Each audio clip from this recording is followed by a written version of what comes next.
From the streets to the studio, from crisis to recovery, from awareness to action. Ask the Messengers. We bring you real talk about public health, addiction and recovery, and the issues that matter most in our communities. The message is hope. The message is change. Ask the Messengers begins now.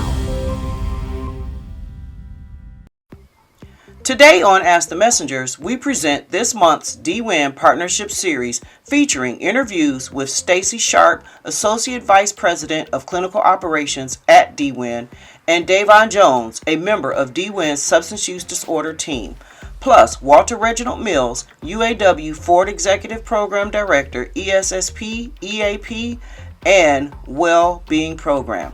He also serves as a board member at Detroit Recovery Project. We met these inspiring individuals during our coverage of the 9th Annual Substance Use Impact Conference for Employers and Providers, an event hosted in collaboration by DWIHN, MPHI, and the Michigan Recovery Friendly Workplace Program, dedicated to helping businesses create and sustain recovery-friendly workplaces. Plus, real people sharing real stories from those who have found a new way to live, God got me clean again because he knew my grandkids needed me, and are now living drug and alcohol free. There's truly a way out. You don't have to keep living like this. There's a whole new life ahead of you if you change. As of the latest data available for 2023, approximately 22.3 million Americans identify as being in recovery from substance use disorders. It's also important to note that recovery is a dynamic and ongoing process. Your clean date is? 8/25/2024. Now, last time you was on our show, you had a different clean date. So that means something happened in between then and now. What happened? What happened? I wasn't putting the work in. I stopped putting the work in, and I was struggling with my daughter out there. I said, I'm going to find my daughter. The disease is insidious.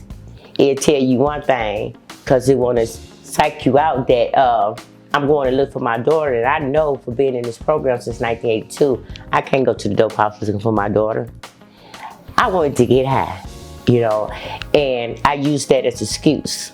So when did you get to the point this time around when you was like, okay, look, enough is enough, I'm done? I got a hold of some fentanyl, and it started eating my skin from the inside out. And I surrendered. I know there's nowhere to live. How did your using affect your relationship with your family? It affected, I lied to them, I stole from them. It was horrible. I was too scared to steal from somebody in the street, so I had to steal from my family.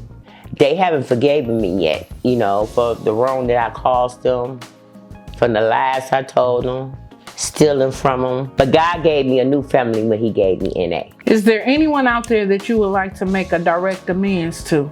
Yes, myself. Talk to yourself. I need to learn how to forgive myself. Tell myself I love me. Tell me it's going to be all right, as long as I don't pick up that first one again. Start loving myself more. Putting myself second after I put God first. And then my recovery and everything else will fall in place. See, God got me clean again because he knew my grandkids needed me. My granddaughter is my mini-me. Her and my grandson get straight A's. They hit the honor roll. They mother is in a hoarder addiction, been out there for 3 years. And the only thing I can do is pray every day that God bring my baby home. But I know he ain't gonna bring her home until she ready to come out of hoarder addiction. I had to be ready. And when I was ready, he brought me back home. Now I want you to look out there and give somebody a hope shot. I want to give my daughter a whole shot. This program works if you work it. It gave your mama back her life. Come home, baby. Come home. Now, I want you to look into the camera and I want you to talk to Cynthia. I want you to call her name and talk to Cynthia like, Cynthia, I love you. Cynthia, I forgive you. I love you. You gonna be all right. See, I don't got the dope shot no more. I got the hope shot. You know, and I believe this time around, I ain't going back. My clean date would never change again. I got too much to live for. And I want to live today. No matter what happened. The dog died, family members died, anything that I'm going through, I'm an overcomer. I love Cynthia today. I love me, Cynthia. I love you, Cynthia. I love you, girl. I love you. I love you. I gotta take you everywhere I go. If you have a recovery story of your own and would like to share it right here on our show, record the video and send it to us. Our email information is right there on the screen, askthemessengers@gmail.com. The DWIHN Integrated Health Network provides services and support to 123,000 people in Wayne County. DWIHN serves people with mental illness, intellectual and developmental disabilities, individuals with substance use disorders, and children with serious emotional disturbance. DWIHN is the largest and most diverse community mental health agency in the state of Michigan, and it is committed to providing the highest quality of integrated health care to those it serves while working alongside its dedicated and compassionate provider network.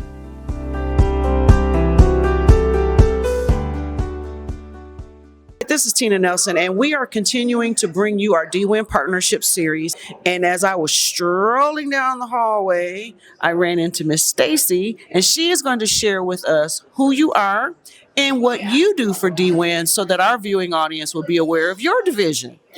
Hi, Tina. Thank you. My name is Stacey Sharp. I am the Associate Vice President of Clinical Operations.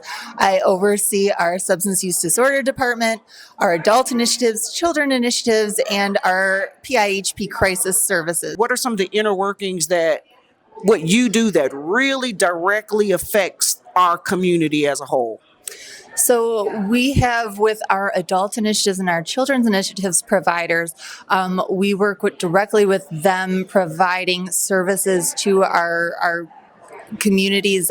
So any adult with severe or persistent mental illness, any child diagnosed with severe emotional disturbance, that includes our children diagnosed with any IDD or autism diagnosis, our adults diagnosed with IDD or developmental disabilities. So we serve the whole spectrum of diagnoses, age, working continually with trying to, in a nutshell, say, we serve from birth to the grave. We serve everybody. We provide all services. I oversee, like I said, those departments who provide all of our CRISP providers in all of Wayne County. So we serve the Downriver communities, Detroit area.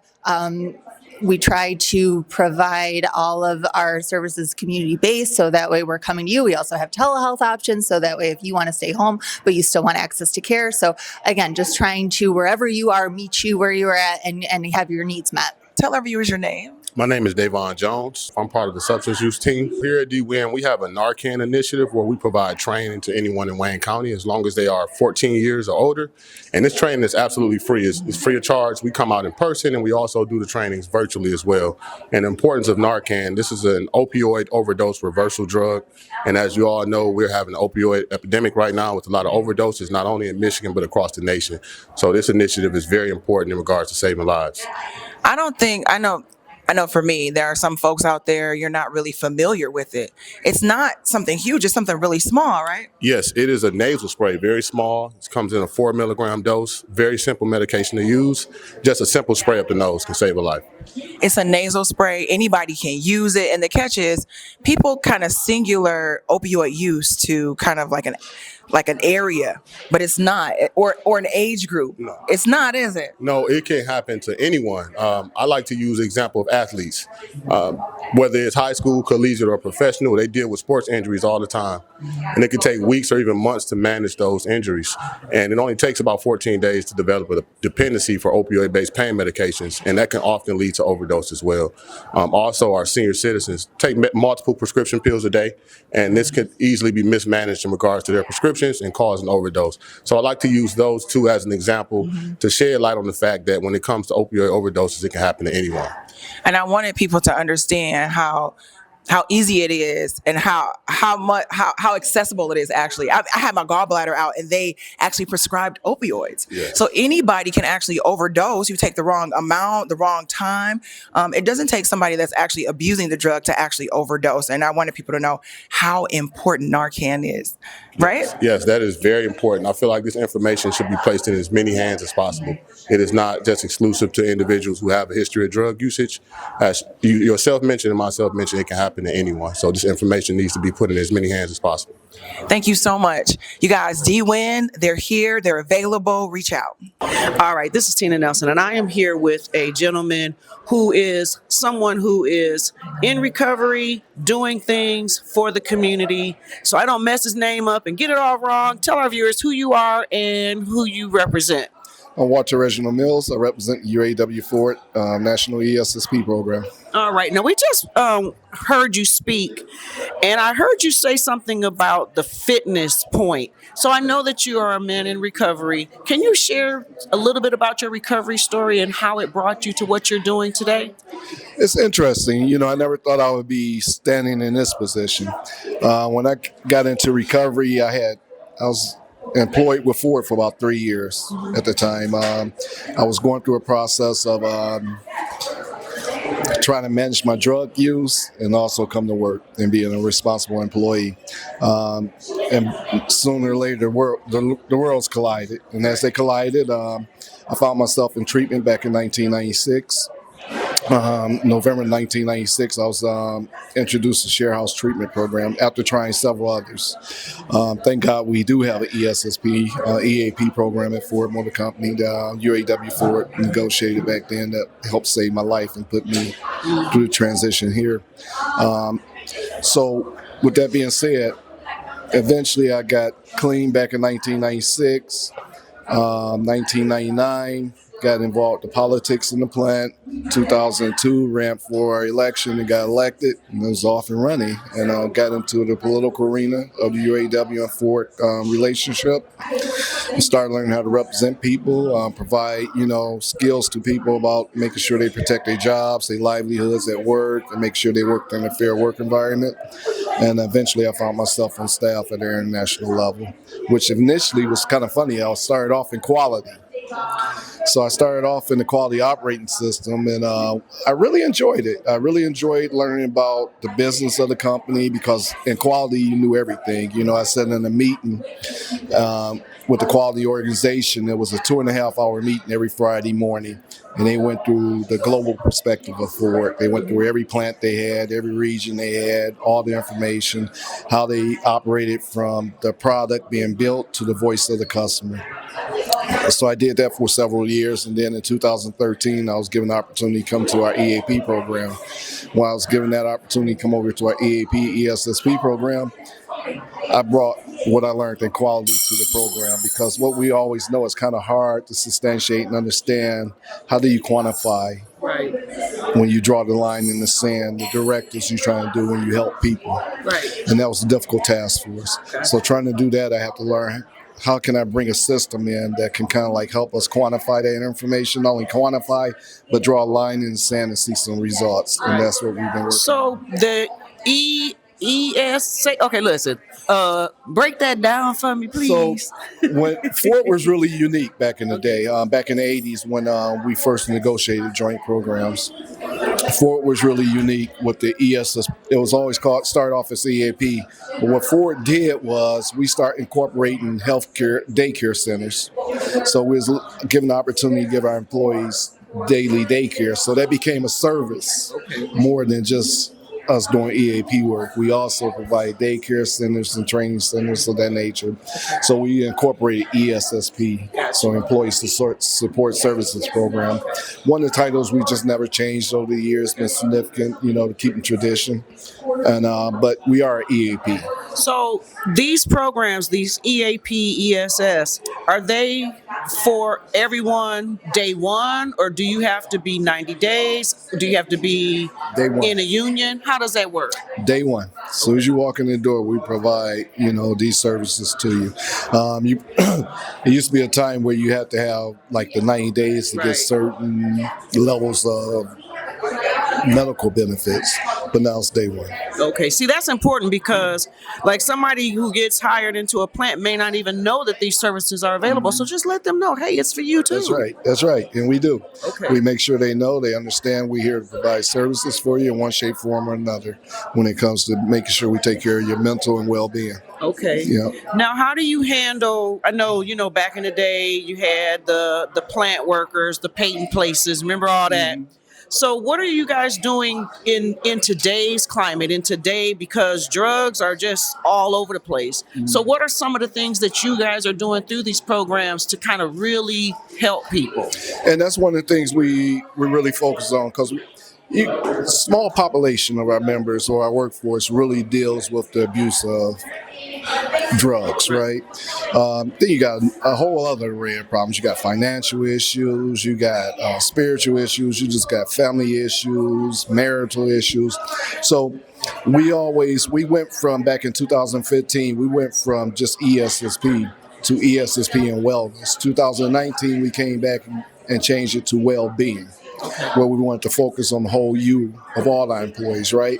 We didn't want to just disseminate from our employees that come to work every day, which is a large amount that just want to come to work, do their job, and go home. And then you have the employees, what people like call problem employees, but they are employees that have issues that we need to deal with, right? Make better. And that's a small percentage. So we wanted to make sure that this department was capturing everybody. And so the only way to do that was focus on the whole you. And by focusing on all of you, each and every employee, because every employee comes with a different package, right? And so we had to make sure that we didn't just put it into a tunnel.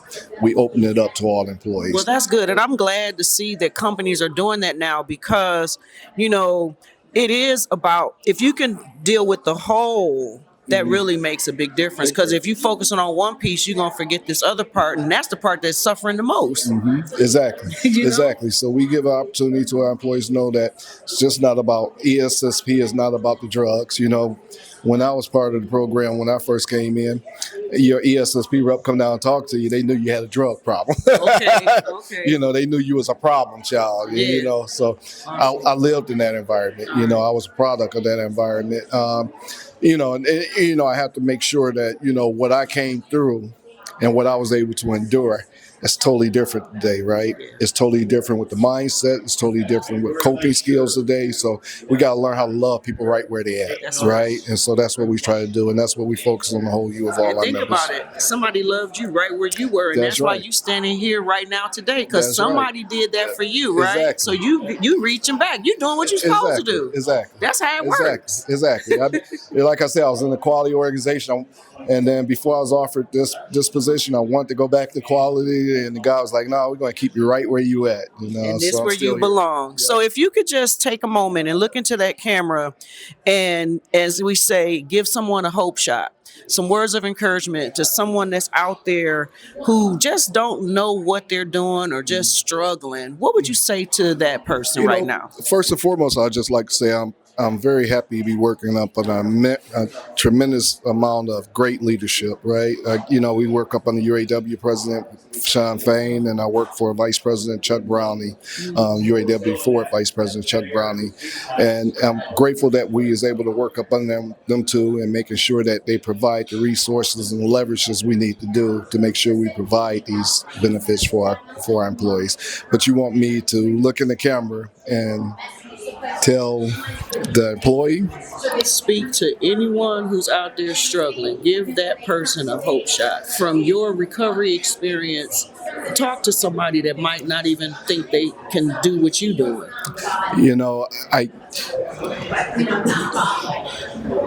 It was once upon a time I wasn't even allowed in my parents' house.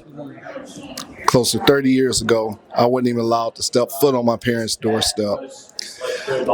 Today, me and my dad go out and play golf. We have daily conversations on the phones. My life has totally changed through the process of hope. And that's what this program provided, was hope. And if it's anybody out there dealing with, they don't think they can make it another minute, another hour, another day, just reach out and ask for some help, because there's help out there to provide for you for a day of change. Ask the Messengers, real people sharing real stories. Recovery is possible. Hello, my name is Steve R., recovering addict. My drug of choice was crack cocaine, and I have 13 years clean as of February 12th of this year. Thanks, Steve. Can you tell me, how did you get started? Oh, it started back in the 60s. Going way back, but caught my brothers doing some heroin, and I threatened to tell at 6 years old, and they, instead of pushing me out the room, they gave me some. Started off as being recreational and fun, and until, I don't know when it happened, but one day and I woke up, I realized that I had to have something to get high off of, or my day just wasn't gonna feel right. And in my head, I still believed it was fun. I didn't realize at that point that I had a problem called addiction. When did you come to the realization that it's not just recreational anymore, but now I do have a problem? I can tell you.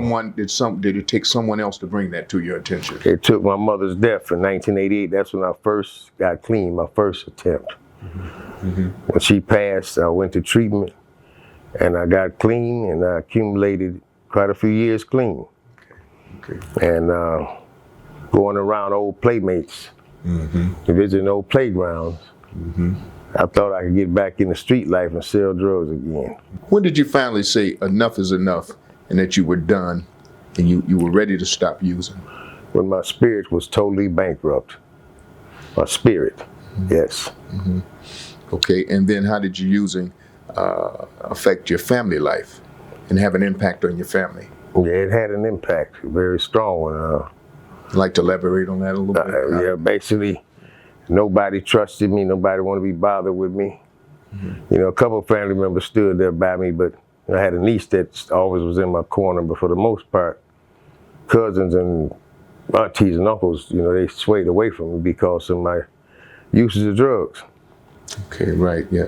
So tell me, how is your relationship today with your family? Oh, it's great. Today I got those that are still alive, they all welcome me in. Now I'm the matriarch of the family. They all come to me asking me for stuff. All right, well, why don't you give us a hope shot? Why don't you give us something that you might want to say to some of our audience, and you might be some people listening who's thinking about using, or who are in fact right now using and participating in active addiction. What would you say to them? There's truly a way out. You don't have to keep living like this. There's a whole new life ahead of you if you change. It starts with a surrender. That's basically all I can say. Would you like to help us save lives? You can do so by partnering with us here at Ask the Messengers by making a donation of any amount. The people in your communities need your support. Help us extend our reach and impact more lives. Supporting our organization is as easy as a click of a button. Just visit our site shown on the screen from your phone or computer, where you will see a yellow donation button. Ask the Messengers is waiting on your partnership, and your community is waiting on you.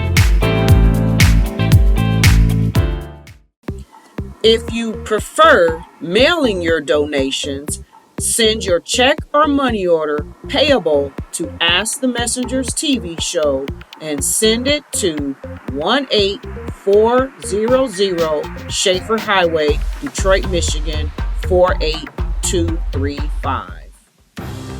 Well, that concludes this week's episode of Ask the Messengers, and we're asking you to take a moment to subscribe to our YouTube channel, follow us on Facebook and Instagram. Thank you to our guests today, and we hope the information shared will be of some help to you, your family, and your community. Thank you for tuning in. Until next time, stay strong, stay kind, and keep standing for what's right. See you next time, right here on Ask the Messengers.